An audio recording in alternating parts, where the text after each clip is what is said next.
So what you're looking at is the personal injury marketing systems and the order of effectiveness. And that's after, opening 77 offices in 20 states and being highly aware of the difference between publicity, advertising, and educational sales.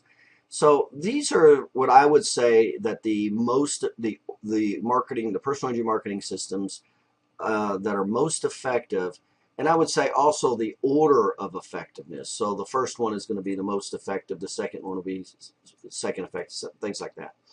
And so I would say that these would be the top six personal injury marketing systems that are most effective.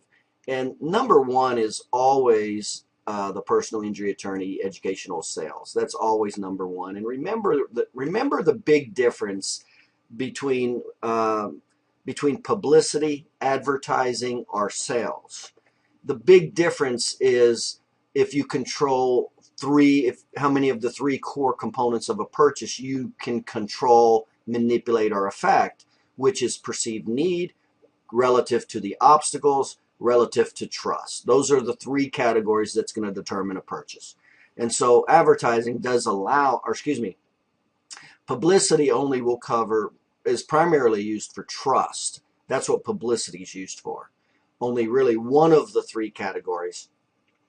Advertising is really primarily used to diminish the barrier to entry, which are the obstacles. In addition to that, you can try to influence need or trust, but that's not, it's, with good copy, that's what good copywriting tries to do, but no way near what the human experience can be. No way near. That's like a video, an educational sales video on a website will always, and even if it has the exact same content as sales copy, will always do better in A/B testing.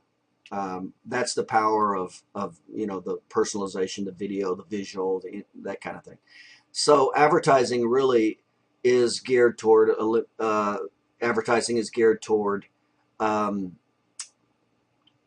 the overcoming the barriers. So it's minimizing the barrier to entry, and typically that's time or money. Typically that's discounted offers, things like that. So that's advertising.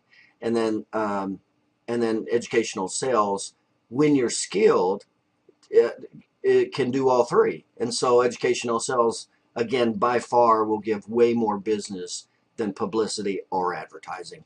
When you know how to establish need, eliminate or minimize the obstacles, and increase trust, that's when you get a lot of business. And of course, we'll go into the pros and cons of each of those, because you're talking about different knowledge levels and different time levels. If the doctor doesn't have any knowledge or skill, and he doesn't take the time to do it, then he's stuck. He's stuck and very limited in advertising, which is a very small percent.